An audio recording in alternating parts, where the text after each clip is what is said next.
Hello viewers, আসসালামু আলাইকুম। This is Farahid. এই মুহূর্তে আমি অবস্থান করছি সৈয়দপুর রেলওয়ে মাঠে। আমার পিছনে দেখতে পাচ্ছেন একটি হেলিকপ্টার।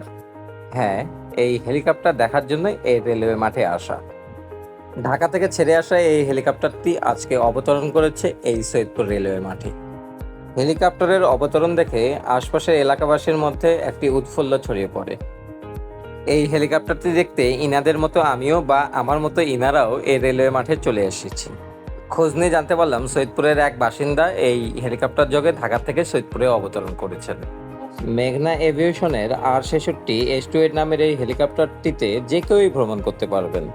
তবে হ্যাঁ, পাঞ্জাবির পকেট কিন্তু মোটা হতে হবে।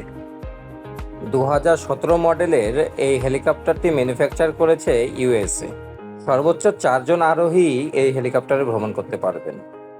এই হেলিকপ্টারটি একটানা প্রায় 2.5 ঘন্টা পর্যন্ত উড়তে পারবে এবং এক ফ্লাইটে সর্বোচ্চ 462 কিলোমিটার পথ অতিক্রম করতে পারবে।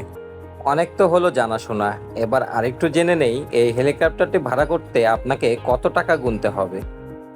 তার আগে একটা কথা বলুন তো, ছোটবেলায় আপনারা কে কে সাইকেল ভাড়ায় নিয়ে সাইকেল চালিয়েছিলেন? আমার যতটুকু মনে আছে, আমি 5 টাকা দিয়ে 1 ঘন্টা ধরে সাইকেল চালাতাম। কিন্তু এখন দিন পাল্টেছে, আধুনিকতার ছোঁয়া লেগেছে।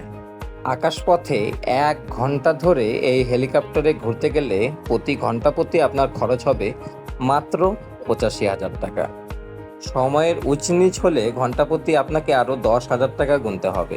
এবং যদি ছুটির দিন হয় কিংবা শুক্রবার হয়, তবে মনে রাখবেন আরও 20,000 টাকা যোগ হবে। 85,000 টাকা খরচ করে একটা ফ্লাইট না নিতে পারলেও এই হেলিকপ্টারের পাশে দাঁড়িয়ে একটা ছবি তো তুলতে পারি। ভিডিওতে দেখতেই পাচ্ছেন এই হেলিকপ্টারের আশপাশ জুড়ে কত দর্শনার্থী এসেছেন হেলিকপ্টারের সাথে একটি ছবি তুলতে।